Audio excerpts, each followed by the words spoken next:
On this episode of Exploration Outer Space, we're preparing to go back to the moon, but this time, private businesses will play an important role. NASA has realized that they can do things a lot faster and a lot more affordably if they partner with commercial companies. We're very motivated to find innovative ways to really accelerate technology and get the job done. All the major elements of infrastructure are going to be needed on the moon. ICON is really committed to become the best robotic construction company on Earth and maybe in the solar system. So join us today as we explore the next frontier, the moon. For decades, space exploration was driven by government agencies. But today, NASA is teaming up with private industry to go farther, faster. And that starts with the moon.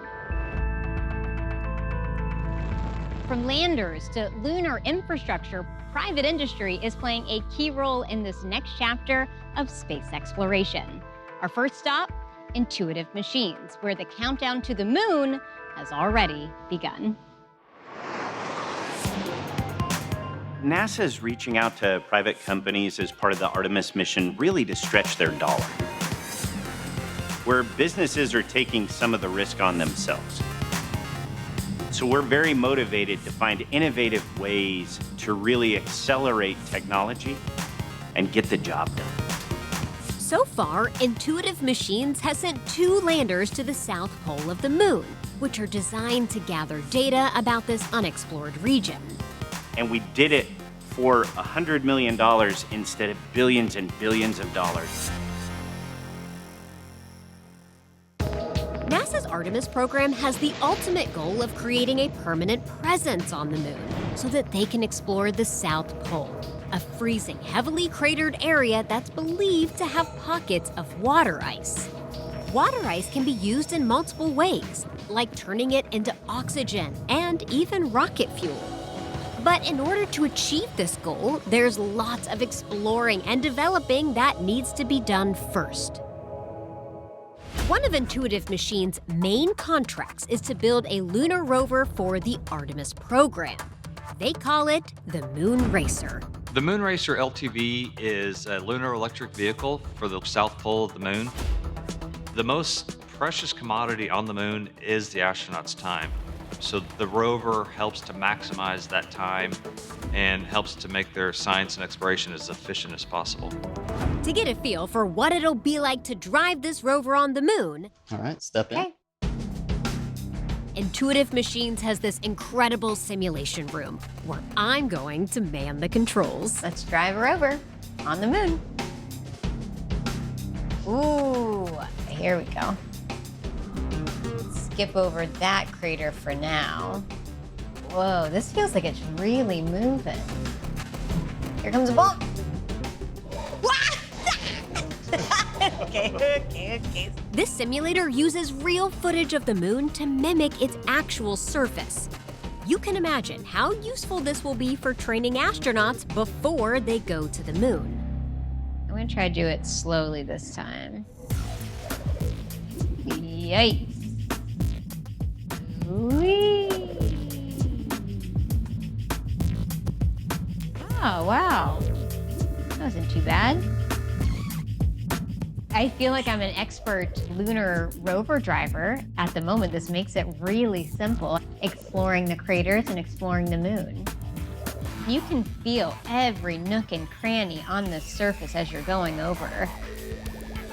Like, quite intuitive. Coming up, I get to test out the real thing. We're driving on the moon!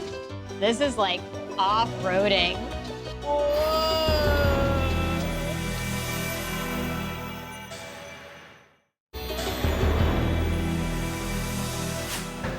To get to the moon faster and cheaper, NASA is working with private companies to provide all sorts of services for their Artemis program.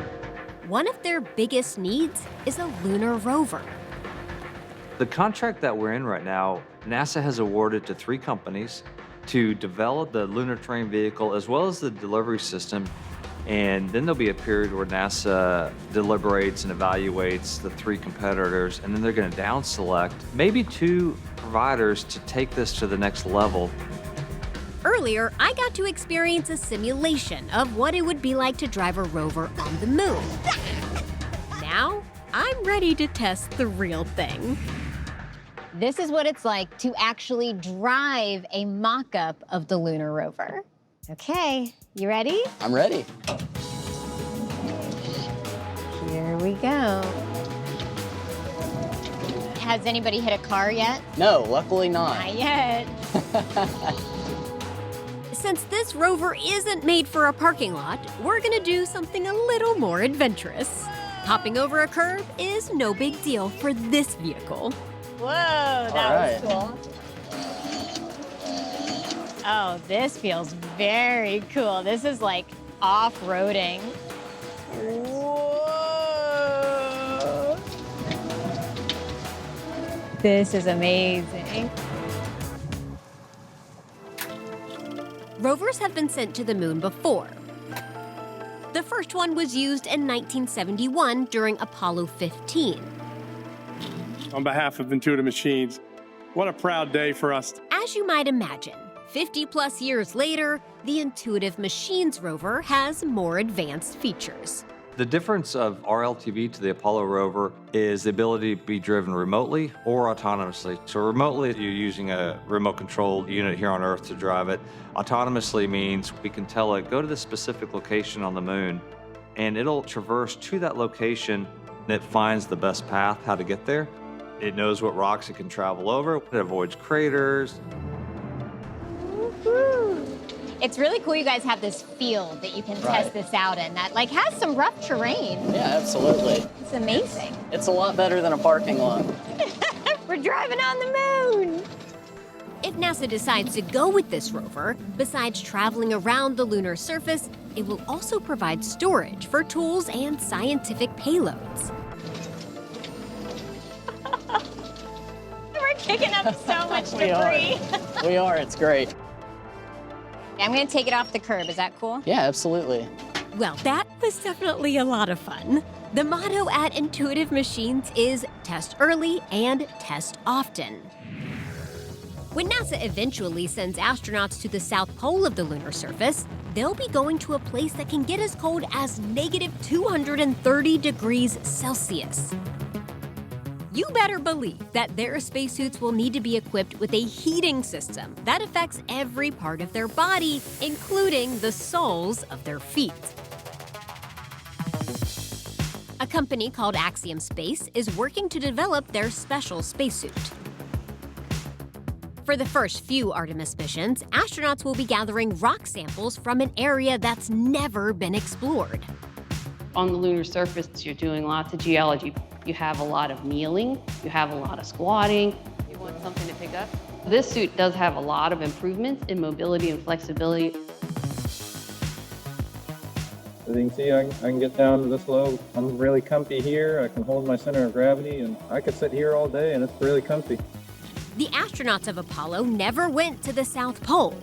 But what they did discover was that the moon is covered with a fine dust that can do a lot of damage to their spacesuits.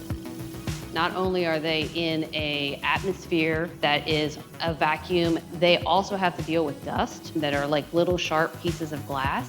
With this in mind, Axiom is creating a suit that is not only more mobile, but also moon dust resistant. And then I'll grab my scoop. We're taking everything that we learned from Apollo, everything we've learned from every advanced suit the last 40 years. NASA's Artemis program will consist of several missions. The first crewed mission to the moon will be Artemis 3, which will send 2 astronauts to the lunar surface. They'll work there for about a week. After that, the visits will become more frequent. And since the ultimate plan is to truly have a permanent presence on the moon, there will eventually need to be an infrastructure to house the astronauts. Coming up, we'll visit a company that's been contracted to build the first housing unit on the moon using 3D printing. Everything feels on track, and I think both NASA and we feel like indeed this is the most promising way to build on other worlds.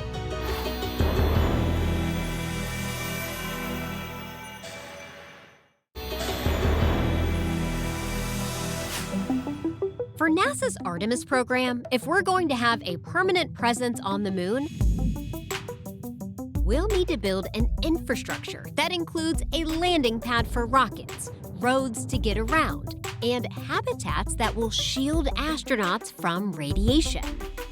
There's a company in Austin, Texas called Icon that's been 3D printing homes for years. They use concrete to build the walls layer by layer. Now, NASA has contracted Icon to figure out how to use 3D printing to build infrastructure on the moon. Icon's Jason Ballard got into the business of 3D printing as a way of building homes more efficiently and with less waste. It really is the wall system that is the most expensive, the most laborious, the most materials intensive. Finding a way to automate the delivery of a wall system felt like a strategically important beachhead in the sort of dream of building with robots. But the material itself is stronger, fire resistant, water resistant, mold resistant, cheaper. And that's what makes the technology so powerful. Using a system called Vulcan, Icon has built close to 200 homes. What exactly are they testing out right now? So this is a brand new printer. Today, Icon is testing a new Vulcan printer for the first time. All right, so here is the tablet. Would you like to move the printer? I would love that. Whoa. You're moving Vulcan. This is easily the biggest robot I've ever operated. This is very impressive. In a real scenario, they're not often doing this by hand, correct? Correct. So you're just in travel mode. So when we were ready to send it to print, you just toggle over here to print, hold this down, and then whatever print project is loaded, Vulcan will start printing. It's this mix of science and engineering, but also art. Because these structures, they're beautiful, and you can tell that there's that architectural input to everything. And in case you're curious about the other aspects of a home, such as windows, doors, plumbing, and electric, that's all accounted for. It's not as complicated as you think. We have been building concrete and masonry style structures for a long time. And so we think ahead of time about where's electrical going to go, where's plumbing going to go, where are the mechanical systems of the home going to go. And now we're able to integrate with conventional styles of construction quite elegantly, quite quickly, and quite affordably. So you might be wondering, how does all of this translate to building structures on the lunar surface? Certainly, you can't just bring cement all the way to the moon. Instead, Icon is planning to use the moon's soil, also known as regolith, and turn it into building material by melting it with lasers. They've already been working with simulated lunar regolith to see how all of this will work. To get a closer look, I'm with Ryan, a robotics engineer. With the other construction projects on Earth, it looked like you had a 3D printer that put in cement and then built layer by layer by layer. And here, you're melting the bottom layer. So is there any way to build this up? What we'll do is we'll make a layer, and then we'll scoop dirt, stack on top of that, smooth it out, and then we will laze again. So it's kind of like we're making glassy pancakes, stacking them bit by bit by bit to get that elevation, the same way that we do for construction. We just don't use cement in this one. Icon is committed to developing a construction system for the moon and eventually Mars. They call it Project Olympus. We have met all of our milestones to date. We have made the robots do what we need to do. We've had the material do what we need to do with simulated moon dust. And everything feels on track, and I think both NASA and we feel like, indeed, this is the most promising way to build on other worlds. Coming up, we'll look at a new space company that's already put a lander on the moon, proving they can deliver supplies to the lunar surface. Y'all stuck the landing. We're on the moon. It was just an explosion of joy in the control room for everybody.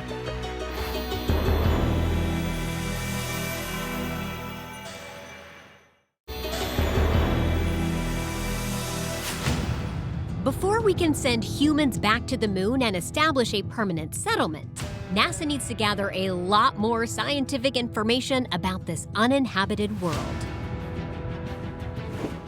So they introduced the CLPS program, which stands for Commercial Lunar Payload Services. Basically, commercial companies are being hired to send landers full of scientific instruments to the moon. One of these companies is Firefly Aerospace in Austin, Texas. We know how to do avionics, we know how to do propulsion, and all of these were really key pillars that fed into the design of the spacecraft. Firefly's first spacecraft to be sent to the moon is called Blue Ghost 1. There are a lot of pretty unique challenges that come with operating a spacecraft going from Earth orbit to lunar orbit and then actually landing on the moon and surviving in that lunar environment.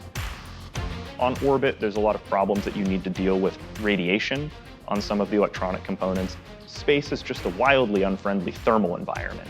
While developing Blue Ghost, we faced a lot of challenges because we haven't done this before, right? So it's a big challenge just to start with. We have to design the whole vehicle from scratch, and we have to make sure that it's going to survive the landing and also the launch of this vehicle into space. This is something that all of us were very heavily emotionally invested in, and we were really pushing ourselves and each other to accomplish something that's really difficult. Firefly is still a very young company. We have a lot of people that are just in the beginning of their careers. So now you can imagine getting that group of people to do something that hasn't been done in a lot of years, since basically the Apollo era. So it's a big challenge, and we took it as an adventure. After 3.5 years of development, Blue Ghost is ready to be launched. On January 15th, 2025, the Blue Ghost lander is launched into space.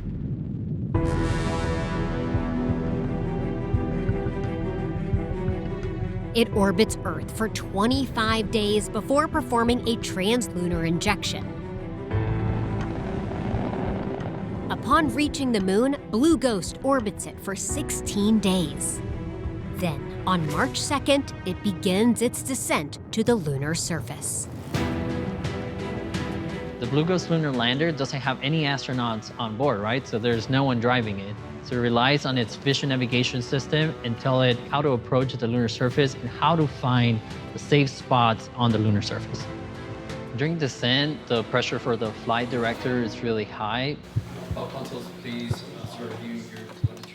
There has to be complete attention into every detail. You have to make sure that you're aware of how the whole process is evolving, how the process is moving forward. Blue Ghost lander is a go for power descent initiation.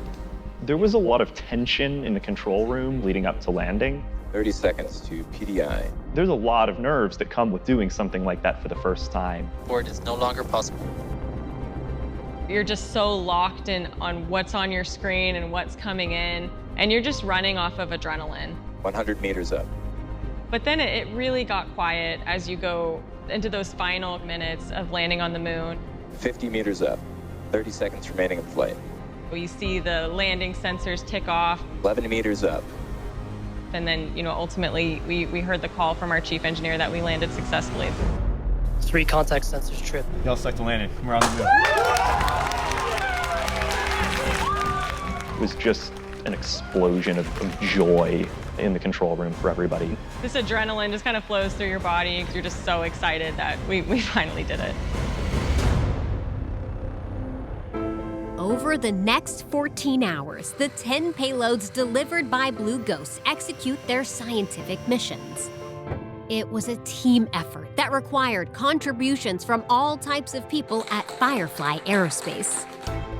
We've got accountants, we've got the marketing team, we've got business development, contracts, and the engineers and the technicians. So we need people that have all these different skills. I just hope that particularly people that are really early in their career or young or even in middle school, they can look up and know that they can do something like this if they want to, that the opportunity's there, and we'd love to have them.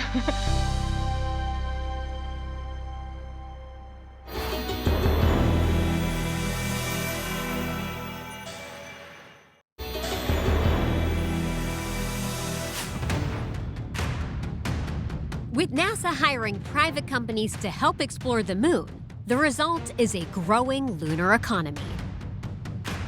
For example, at Firefly Aerospace, they will be sending more Blue Ghost landers.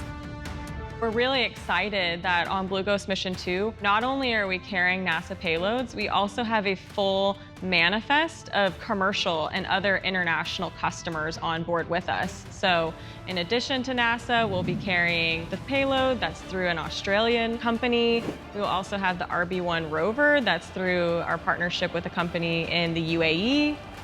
So it's kind of this steep curve that I'm hoping we'll kind of continue to see exponential growth on.